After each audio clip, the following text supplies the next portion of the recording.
Halo teman-teman, selamat datang kembali di channel Demaraji. Dan apa kabar? Semoga kabar kamu selalu baik ya. Dan pada kesempatan kali ini saya akan mengangkat tema sesuai dengan usulan dari Wiwin Aryani ya.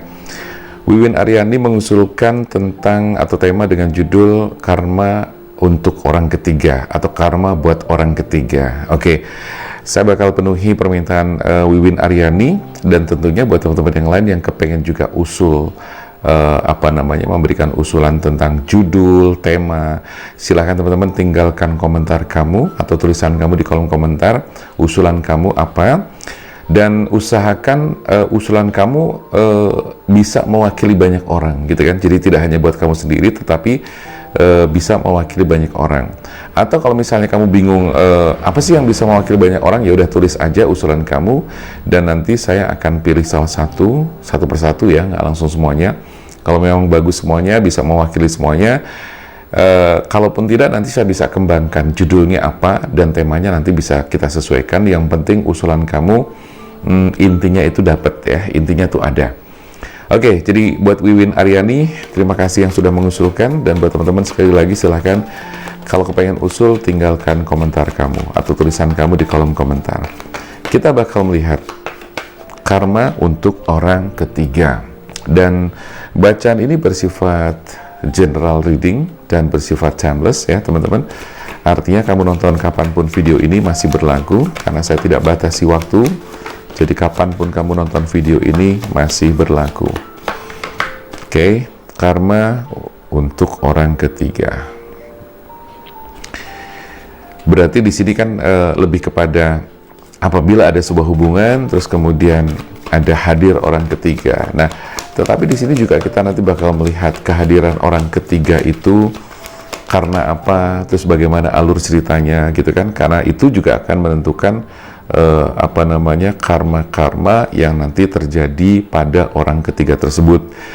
Kita tidak pernah tahu karma-karma itu pastinya bakalan seperti apa, tetapi di sini saya mencoba membaca polanya ya, polanya atau tanda-tandanya. Karena yang namanya karma itu jelas itu adalah rahasia Tuhan dan juga rahasia alam semesta. Kita tidak bisa memastikan ya, tetapi kita hanya bisa membaca pola ya. Jadi sekali lagi saya disclaimer, saya di sini hanya membaca polanya, jadi bukan sebagai penentu sama sekali tidak ya. Jadi biar teman-teman tidak gagal paham ya. Jadi semua kembali kepada Tuhan dan semua adalah kembali bagaimana sistem alam semesta itu bekerja sesuai dengan mekanismenya ya. Jadi yang bisa kita lakukan di sini adalah membaca pola dan juga membaca tandanya. Oke, dua kartu sudah keluar. Karena nanti saya juga bakal melihat ini teman-teman, kejadiannya tuh seperti apa gitu kan ya, dengan hadirnya orang ketiga itu karena faktor apa gitu kan. Misalnya begini, oh ini faktornya karena memang orang ketiganya nih yang kurang ajar gitu kan, misalnya seperti itu. Atau memang karena oh di dalam selain orang ketiga yang bersangkutan dalam hal ini seseorang yang mungkin pasangan kamu, dan kemudian dia juga mau sama orang ketiga tersebut, berarti kan ada unsur-unsur yang memang kayak mau sama mau gitu kan, misalnya seperti itu.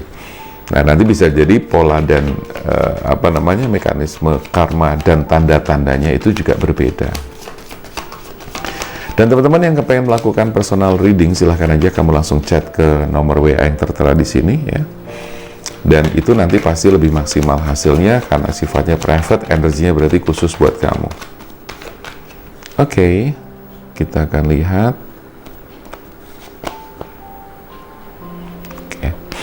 Baik, teman-teman, saya coba untuk melihat situasi dan kondisi karma buat orang ketiga ya.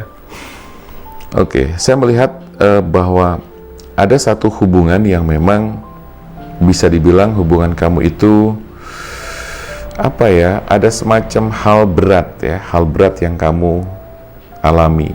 Ada sesuatu yang membuat kamu tertekan ya, di sini di kartu kedua. Ada sesuatu yang membuat kamu tertekan, membuat kamu tuh gak nyaman ya. Artinya adalah bahwa antara kalian berdua sudah merasakan ketidaknyamanan di dalam hubungan tersebut. Nah, begini teman-teman, bahwa kehadiran orang ketiga itu kan bentuknya macam-macam gitu kan. Ada yang memang tiba-tiba orang ketiga itu datang dengan dengan songongnya gitu kan, lalu mengganggu hubungan kamu, itu bisa jadi seperti itu. Atau bisa jadi orang ketiga itu ketarik karena salah satu di antara kalian itu memang tanpa disadari itu memang menarik orang ketiga hadir dalam hubungan kalian. Nah, atau hubungan siapapun lah ya, dalam hal ini tidak hanya tertuju sama kamu, karena saya sifatnya di sini juga memenuhi permintaan dari Wiwin Aryani yang sudah mengusulkan tentang karma untuk orang ketiga. Tetapi saya tidak akan terlalu bicara detail tentang hubungan, tapi saya akan fokuskan kepada orang ketiga tersebut, ya kan? Karena kalau misalnya saya mendetilkan di hubungan kamu, ini kan bisa jadi setiap orang kan kasusnya berbeda, case-nya juga berbeda. Nah, maka untuk penyelesaiannya pun ya case by case gitu, jadi nggak bisa disamaratakan semuanya. Jadi sekali lagi saya bakal fokusin aja untuk orang ketiganya. Kira-kira karmanya apa? Oke? Gini teman-teman, ada hal-hal yang tentunya pasti bakal dirasakan oleh orang ketiga ya ketika dia masuk ke dalam satu hubungan dalam bentuk apapun, dengan cara apapun. Yang jelas di kartu pertama dan kedua ini sudah menunjukkan sekali adanya beban berat yang saat ini dirasakan oleh orang ketiga tersebut. Bahkan ada perasaan bersalah yang sangat besar ya, yang dirasakan oleh orang ketiga.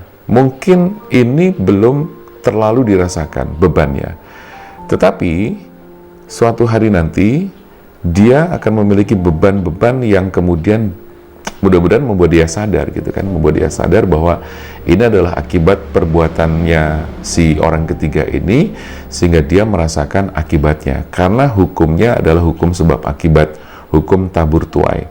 Ya kan, siapa yang menabur pasti akan menuai hasilnya. Siapa yang membuat sebab pasti akan ada akibatnya.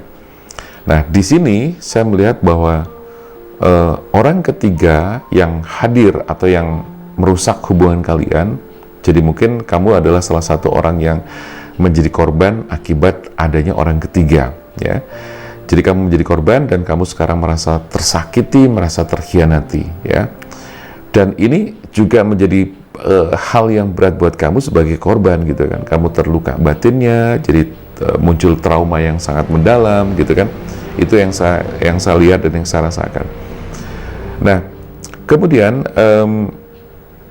bahkan kehadiran orang ketiga di sini ini membuat kamu memang menjadi istilahnya nggak hanya terluka, nggak hanya trauma, tapi sekaligus kamu benci dengan situasi-situasi yang berhubungan dengan masalah asmara. Jadi ada semacam traumatis yang menciptakan kebencian, ya. Jadi kamu mungkin jadi kayak semacam ilfil sama lawan jenis, ya. Ilfil sama orang lawan jenis atau mungkin pasangan kamu sendiri, dan benci sekali dengan yang namanya orang ketiga. Nah, di sini orang ketiga, saya melihat bahwa dia akan merasakan kesulitan-kesulitan dari hal-hal kecil, seperti misalnya dia mencari pekerjaan susah, terus kemudian di masalah finansial juga susah, gitu kan. Dan kesenangan yang dia dapatkan adalah bersifat sesaat atau sementara. Untuk masalah karma itu kan bukan wewenang kita, gitu kan, bukan hak kita atau bukan wewenang kita. Itu sudah urusannya alam semesta dan Tuhan dalam hal ini yang akan memberikan hukuman-hukuman terhadap orang ketiga tersebut. Ya, sekali lagi saya hanya membaca tanda. Sekalipun orang ketiga ini merasakan kebahagiaan, itu bersifat kayak yang sementara, ya. Jadi tidak yang everlasting, ya. Tidak yang memang bisa dirasakan benar-benar sampai ke hati gitu. Jadi kayak seolah-olah tuh kayak kamuflase banget, ya. Bayangkan kalau dia tuh memang merebut pasangan kamu, ya. Pasangan kamu direbut oleh dia, ya tentunya kan berarti dia berbahagia di atas penderitaan orang lain atau berbahagia di atas penderitaan kamu, gitu kan. Kamu sudah susah payah menjalin hubungan ini, ternyata dengan enaknya, dengan santainya, dengan kurang ajarnya orang ketiga masuk dan kemudian merusak hubungan kamu dan bahkan menghancurkan segala impian yang sudah kamu bangun bersama-sama. Ini adalah hal yang sangat menyakitkan, sangat luar biasa. Ya, sekilas seperti itu. Saya coba untuk teruskan ke baris kedua.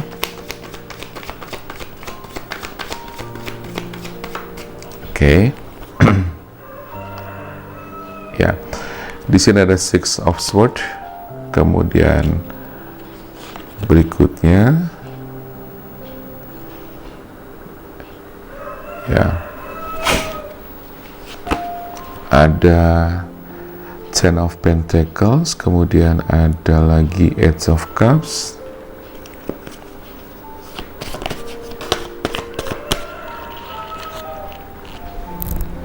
ya, ada yang jatuh, ada Strength, kemudian ada Two of Cups. Oke ya. Jadi buat teman-teman yang ngerasa menjadi korban dari orang ketiga, saya akan bacakan situasi dan kondisi kamu saat ini seperti apa, ke depannya juga bagaimana. Oke. Tetapi yang jelas kalau saya melihat di sini sebenarnya harus ada rasa syukur yang kamu sadari, atau yang harus kamu ciptakan. Bukan ciptakan sih, lebih tepatnya ya kamu harus bersyukur aja. Loh, kenapa Mas? Kenapa harus bersyukur? Ya karena begini teman-teman, ketika pasangan kamu ternyata masih bisa tergoda oleh orang ketiga, oleh orang yang tidak bertanggung jawab ini, harus bersyukur. Walaupun sebenarnya sakit, tapi di balik rasa sakit itu menurut saya harus bersyukur. Kenapa? Ya karena sedini mungkin kamu tahu kualitas pasangan kamu itu seperti apa, ya kan? Bahwa dia ternyata tidak bisa menjaga kesetiaannya, tidak bisa menjaga cintanya, dan dia tidak benar-benar tulus mencintai kamu. Karena bagaimanapun cinta itu tidak akan menyakiti, karena tidak ada cinta yang menyakiti. Karena cinta ya cinta tetap pada hakikatnya, sebagai kata cinta itu tadi gitu loh. Ya, cinta adalah cinta. Ya, ketika misalnya ternyata cinta itu membuat sakit, nah itu bukan cintanya, tapi adalah orangnya, ya oknumnya. Ya, jadi kurang lebih seperti itu. Nah, maka di sini adalah ada semacam pesan di mana kamu harus bersyukur, ya. Kenapa? Karena Tuhan menunjukkan siapa Dia yang sebenarnya. Ya, syukuri saja meskipun kamu sekarang sedang merasakan rasa sakit yang sangat luar biasa. Lalu ada kesedihan yang tentunya kamu rasakan. Ya. Tetapi jangan lupa bahwa karma bagi orang ketiga ini bisa jadi begini. Ya, tadi sudah saya katakan dia beban berat, dia merasa bersalah, kemudian di masalah finansial atau pekerjaan dia akan merasa kesulitan, ya. Nah, karma-karma kecil itu kadang-kadang mungkin belum disadari oleh yang bersangkutan, tetapi mudah-mudahan dengan adanya karma-karma kecil yang sudah dia rasakan, kesulitan terjadi berulang-ulang, ya mudah-mudahan itu membuat dia tersadar kan bahwa oh ini adalah bisa jadi hasil karma gue gitu kan. Nah, di masalah finansial pun di sini saya melihat bahwa dia pun akan kayak yang kesulitan di masalah finansial, ya. Tetapi sebaliknya bahwa kamu justru akan jadi gini, kayak seolah-olah dosa kamu diambil oleh orang ketiga itu gitu loh, ya. Dosa kamu diambil oleh orang ketiga, yang mana suatu hari nanti orang ketiga itu juga akan mengalami tidak harus hal yang sama, tetapi bisa bentuk karma itu bisa berbeda, ya. Jadi bukan berarti karma itu seperti cermin gitu kan. Apa yang dilakukan pada saat ini seperti ini, tidak selalu kejadiannya yang dia alami berikutnya bakalan sama seperti ini, ya. Dan mudah-mudahan ini bisa menjadi sebuah pembelajaran buat kita semuanya gitu kan. Karena yang jelas ada kesedihan yang kamu rasakan di kartu ini dan ini, ya. Eight of Cups ini adalah kartu kesedihan yang mana tidaklah selalu orang ketiga yang terlihat bahagia dan sudah merusak hubungan kamu misalnya, lalu dia bisa bahagia, tidak tentu, ya. Bisa jadi justru balasannya adalah ada kesedihan-kesedihan yang terjadi di dalam kehidupannya. Oke. Nah, justru yang terpenting buat kamu sekarang adalah fokus bagaimana kamu bangkit dari semuanya itu.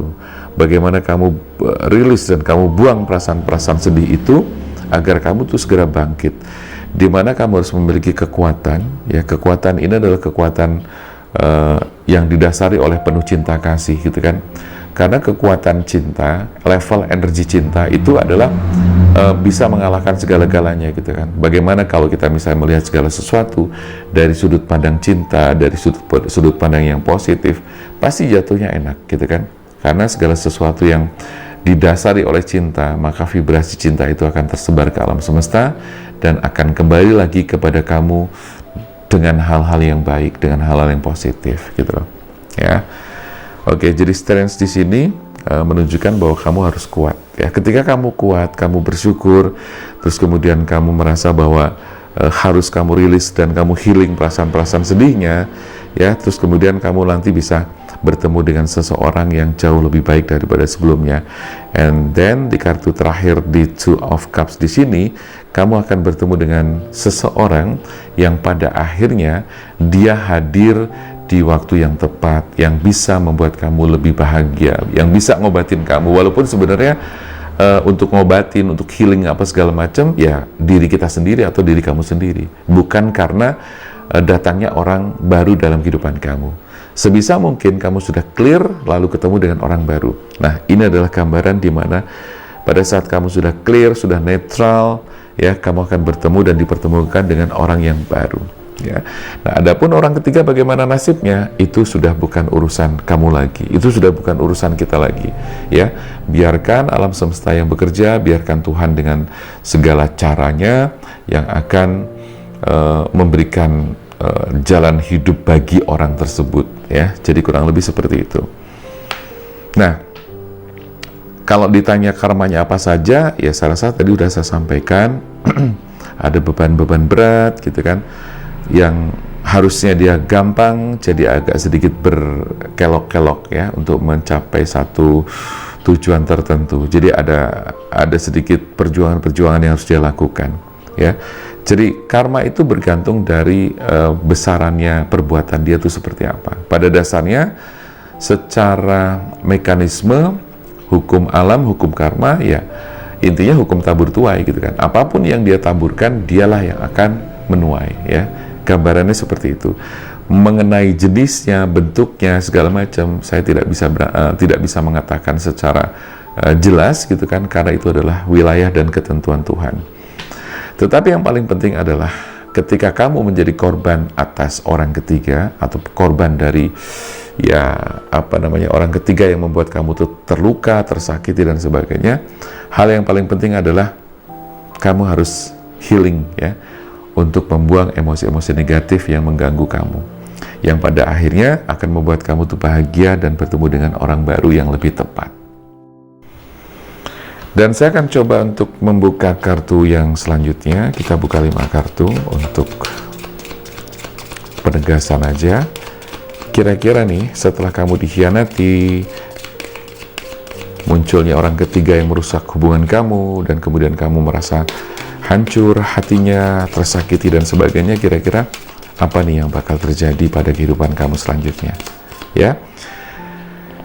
Karena gini teman-teman, daripada kita ngurusin orang lain, kita fokus energinya untuk orang lain ya, lebih baik kumpulkan energi kamu, pikiran kamu, tenaga kamu, waktu kamu untuk membenahi diri kamu sendiri.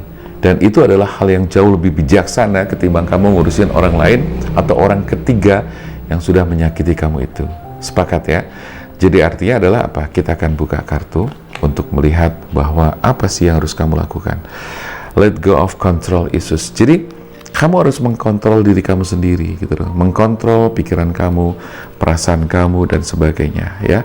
Dan yang paling penting adalah kamu percaya pada diri sendiri, percaya kepada Tuhan bahwa ini sudah garisnya ya. Kalau memang ternyata kamu harus selesai dengan dia, itu sudah garisnya. Udah udah satu mekanisme yang saya rasa paling tepat gitu kan, karena tidak ada yang kebetulan ya. Apa yang terjadi ini tidak ada yang kebetulan gitu. Semua sudah memiliki mekanisme tersendiri dan di situ ada pesan-pesan di balik itu semuanya. Selain kamu percaya pada Tuhan, pada diri kamu sendiri, kamu juga harus heart to heart conversation dan ada chemistry. Nanti saya jelasin ya. Kita keluarin satu lagi. Nah, ada chemistry, ada playfulness. Oke, jadi gini teman-teman, kamu yang penting adalah kontrol diri kamu, emosi kamu, perasaan kamu, pikiran kamu, dan seterusnya. Supaya apa? Kamu mulai bisa percaya pada dirimu sendiri. Kadang-kadang ketika kamu merasa lagi kecewa, patah hati gitu kan, dikecewakan, ada trauma segala macam, ini kan akan terjadi yang namanya krisis kepercayaan diri. Jadi kita udah nggak percaya dengan diri kita sendiri, dan itu harus kamu bangun, ya. Karena kepercayaan yang harus kamu bangun untuk dirimu sendiri itu penting, dan itu akan menciptakan optimisme, semangat, motivasi, ya. Dan ini harus kamu lakukan, ya. Heart to heart conversation lebih kepada bicara, ya, kepada dirimu sendiri. Jadi kayak istilahnya adalah self-talk gitu. Kamu melakukan self-talk, bicara kepada dirimu sendiri. Tapi pembicaraan-pembicaraan ini kan ada batin nih, ya kan? Ada suara-suara yang kadang-kadang berkecamuk di dalam diri kita. Nah, suara-suara inilah suara-suara yang memang harus kamu dengar. Tapi hati-hati, karena di situ biasanya ada dua suara. Yang satu bilang A, yang satu bilang B. Nah, kamu harus mengikuti yang mana, otomatis kamu harus benar-benar peka, jeli, ya, jangan sampai mengikuti sesuatu yang justru menyesatkan. Oke, selanjutnya di sini ada chemistry, ya. Jadi ketika kamu sudah bisa membangun diri kamu sendiri, evaluasi, memperbaiki dan sebagainya, kamu sudah healing, sudah releasing, kamu akan bertemu dengan chemistry. Kamu akan muncul chemistry yang nanti pada akhirnya mempertemukan kamu dengan pasangan kamu. Seperti halnya yang ada di kartu ini, ada Two of Cups.